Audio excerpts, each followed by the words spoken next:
Sekarang banyak pondok-pondok yang ketika berbicara itu ngomongnya castisus lancar seperti itu.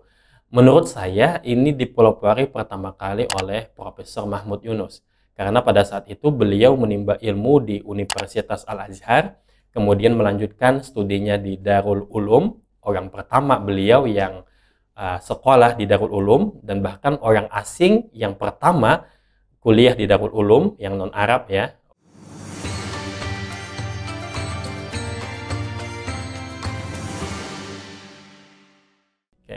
Di antara khazanah penting yang dimiliki oleh Indonesia adalah pondok pesantren.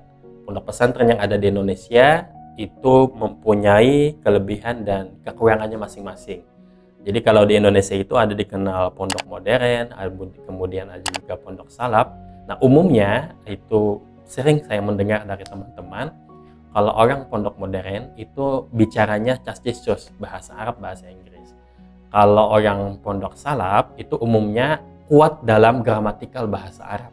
Nah, sementara berbicaranya itu lebih dominan gramatikalnya ketimbang muhadasahnya seperti itu. Nah, kenapa demikian? Jadi memang pada saat dahulu ulama-ulama Indonesia itu banyak yang menimba ilmu di Makkahul Mukarramah. Nah, ketika di Mekah, kalau kita baca buku-buku sejarah seperti halnya Manaqib Syekh Yasin Al-Fadani, Said Muhammad Amin Qutbi, Syekh Hasan Masyad, mereka itu belajar Alfiyah, kemudian Imriti, itu dihafalkan. Dan ini ulama-ulama Nusantara yang belajar di Makkah Mukarramah balik ke Indonesia mengajarkan metode-metode mempelajari bahasa Arab itu dengan metode hafalan, metode Alfiyah, kemudian Imriti dan lain sebagainya. Nah, ini melahirkan kata para syekh yang pernah bertemu dengan saya, orang Indonesia, kalau untuk penguasaan bahasa Arab secara gramatikal itu mereka sangat menguasai. Nah, tapi ada juga yang mengatakan dari segi muhadasah itu kurang. Nah, Indonesia ini sekarang banyak pondok-pondok yang ketika berbicara itu ngomongnya castisus lancar seperti itu. Menurut saya ini dipelopori pertama kali oleh Profesor Mahmud Yunus. Karena pada saat itu beliau menimba ilmu di Universitas Al-Azhar, kemudian melanjutkan studinya di Darul Ulum. Orang pertama beliau yang sekolah di Darul Ulum, dan bahkan orang asing yang pertama kuliah di Darul Ulum yang non-Arab ya, beliau yang pertama kali. Kemudian disitulah beliau mempelajari ilmu pendidikan, termasuk juga bagaimana pendidikan bahasa Arab. Kata beliau, untuk mempelajari bahasa Arab itu sejatinya ini adalah bahasa asing.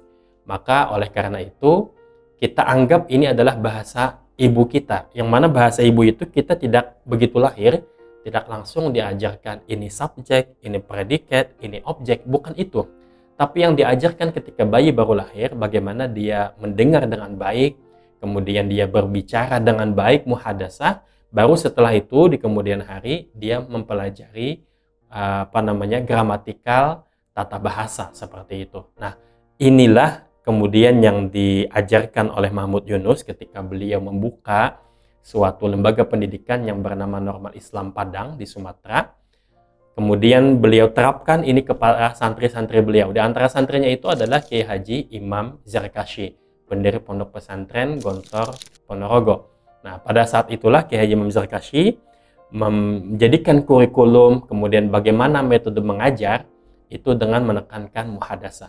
Dan ini akhirnya pondok ini banyak mempunyai cabang-cabang dan mempunyai pondok alumni yang menekankan tentang bagaimana bisa berbahasa Arab dengan praktis, dengan mudah, dengan muhadasah. Di antaranya itu adalah metode Mahmud Yunus. Jadi kalau kita tarik, ada metode Thariqatul Makkiyin dan ada juga Thariqatul Masriyin. Jadi kalau Thariqatul Makkiyin itu menekankan tentang hafalan, ya karena memang di Mekah pada saat itu santri-santrinya itu sudah bisa berbicara bahasa Arab. Sehingga yang ditekankan sekarang adalah bagaimana gramatikanya. Tapi kalau di Mesir itu bagaimana metode-metode pembelajaran bahasa. Ya seperti halnya bayi yang baru lahir seperti itu.